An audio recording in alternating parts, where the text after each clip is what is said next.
Hello friends, welcome to Nidhi law classes. आज हम पढ़ेंगे order 15 disposal of suit at first hearing. जैसा कि हम सभी जानते हैं, फर्स्ट हियरिंग पे एग्जामिनेशन ऑफ पार्टीज होता है जो कि ऑर्डर 10 का पार्ट है। ठीक है, फिर फ्रेमिंग ऑफ इश्यूज होता है जो कि ऑर्डर 14 का पार्ट है, गवर्न करता है ऑर्डर 14। फिर आता है डिस्पोजल ऑफ सूट। कुछ कंडीशंस में सूट का डिस्पोजल हो सकता है फर्स्ट हियरिंग पर ही, यही है ऑर्डर 15। तो हम देखेंगे इसमें एक एक करके सारे रूल्स को। सबसे पहले रूल 1 के बारे में बात करते हैं। पहली कंडीशन, कब डिस्पोजल ऑफ सूट हो सकता है फर्स्ट हियरिंग पे। तो पार्टीज को समन्स करें, प्लेंटिफ, पी से प्लेंटिफ दिखाया है, डी से डिफेंडेंट। प्लेंटिफ और डिफेंडेंट दोनों आ गए, फर्स्ट हियरिंग पे प्रेजेंट हैं। पहली कंडीशन एक ये हो सकती है, parties not at issue on any question of law और फैक्ट।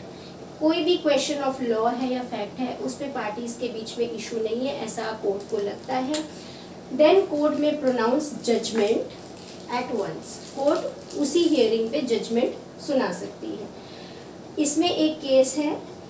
केस क्या है कि अगर कोर्ट ने इश्यूज फ्रेम कर लिए प्राइमा फेसी, अगर इश्यूज बना लिए, उसके बाद कोर्ट ये कह के डिसमिस नहीं कर सकती है कि रूल 1 के अंदर इसे डिस्पोजल ऑफ सूट कर दिया, पहली हियरिंग पे डिसमिस कर दिया क्योंकि कोई इश्यूज नहीं। अगर पहले इश्यूज बना लिए हैं तो फिर कोर्ट ये नहीं कहेगी कि अब सूट को डिसमिस किया जाए। ये केस का नाम आप लिख सकते हैं, Prashant Wagaskar and others versus municipal corporation of greater Bombay and others, 2002 का केस है। इसे आप नोट कर सकते हैं।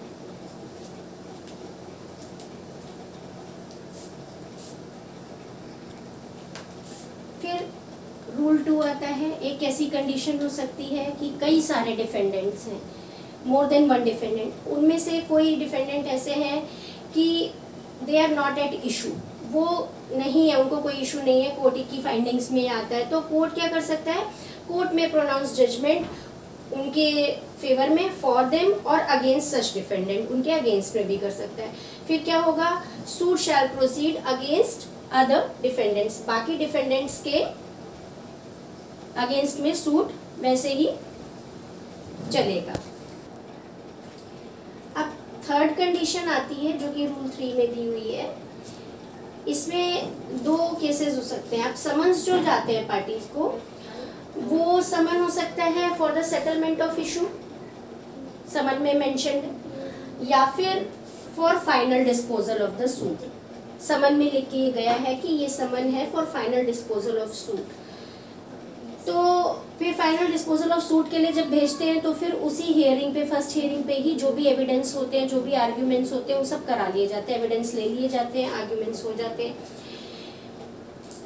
अब क्या होता है कि कोई क्वेश्चन ऑफ लॉ है, कोई फैक्ट, क्वेश्चन ऑफ फैक्ट है, उस पे एविडेंस दिए गए, आर्ग्यूमेंट्स हुए और कोई फर्दर एविडेंस या आर्ग्यूमेंट्स रिक्वायर्ड नहीं है। कोर्ट को लगता है कि अब इसके आगे कोई चीज़ एड्यूस करने की ज़रूरत नहीं है, कोई एविडेंस और नहीं लाने की ज़रूरत है।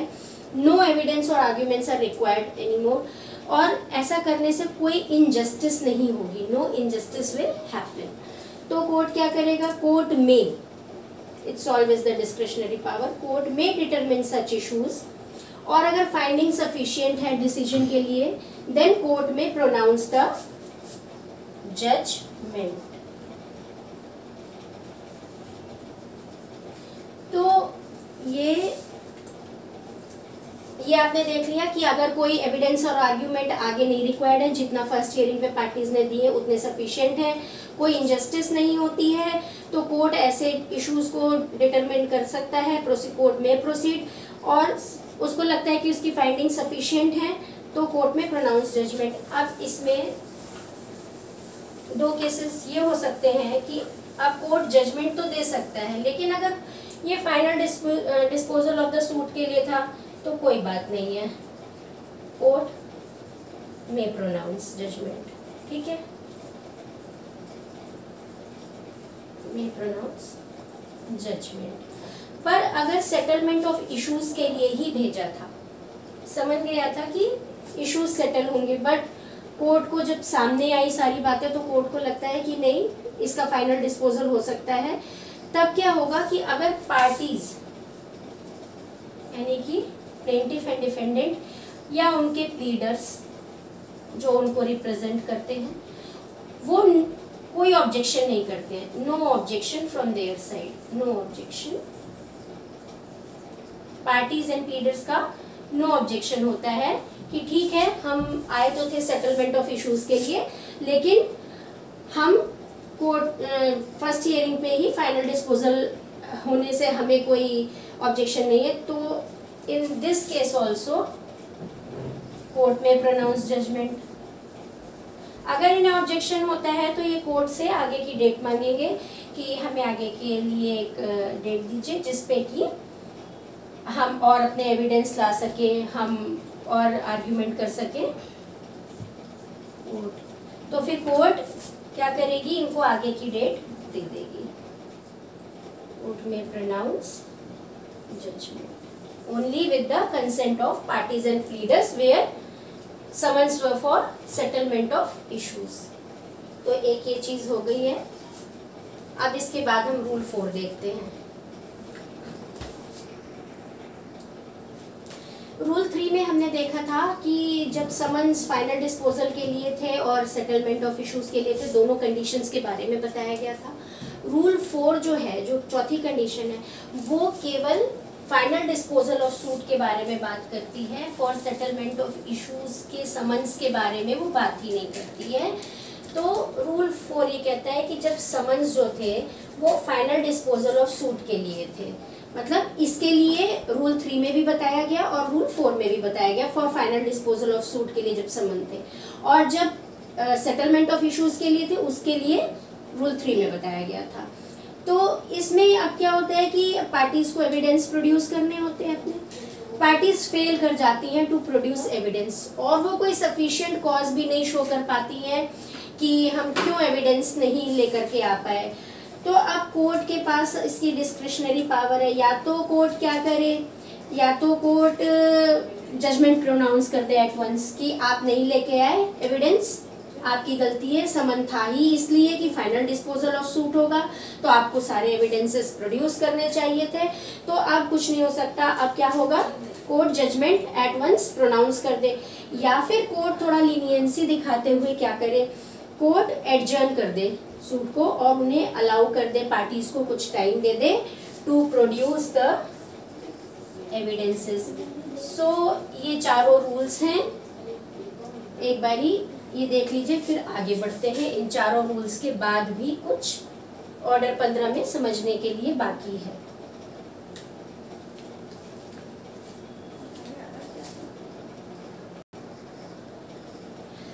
एक है रूल 5 जो कि सबके लिए तो एप्लीकेबल नहीं है, बट स्टेट अमेंडमेंट के थ्रू कहाँ कहाँ पर ये रूल 5 इंट्रोड्यूस करा गया है, पंजाब, हरियाणा, चंडीगढ़ और फिर यूपी में भी ये सेम है कि अगर जो डिफेंडेंट है वो रेंट नहीं डिपॉजिट करता है जो कि एडमिटेड है, admitted amount of the rent वो डिपॉजिट नहीं करता है, सूट प्रोसीड कर रहा है, कोर्ट ने ऑर्डर किया है कि इतना जो रेंट एडमिटेड है वो डिपॉजिट करा है, उसमें वो डिफॉल्ट करता है, तो कोर्ट क्या कर सकता है, कोर्ट में strike off is defence.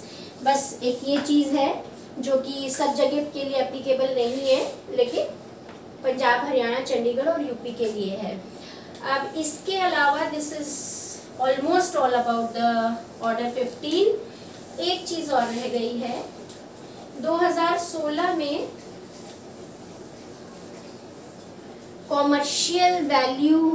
Commercial suits के लिए ऑर्डर 15A इंट्रोड्यूस हुआ। उसमें ये है कि अगर स्पेसिफाइड वैल्यू किस एक्ट के हिसाब से है, स्पेसिफाइड वैल्यू है कॉमर्शियल कोर्ट्स एक्ट में, कॉमर्शियल कोर्ट्स एक्ट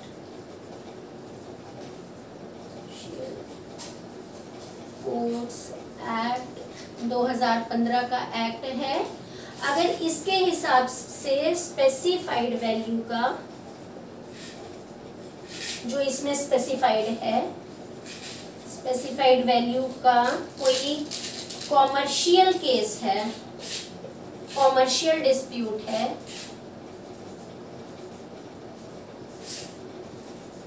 तब क्या होगा, ऑर्डर 15 की जगह ऑर्डर 15A एप्लीकेबल हो जाएगा, जो कि ऑल टुगेदर 15 से अलग है। ऑर्डर 15 नहीं एप्लीकेबल होगा, वहां पर 15A एप्लीकेबल हो जाएगा। तो कॉमर्शियल डिस्प्यूट है तो ये अपने आप कॉमर्शियल कोर्ट्स एक्ट में चला जाएगा। वहाँ पे देखा जाएगा कि अगर ये जो स्पेसिफाइड वैल्यू उसका है तो ये वहाँ से डील होगा। ऑर्डर 15 केस मैनेजमेंट हियरिंग होता है, 15A order 15A case management hearing.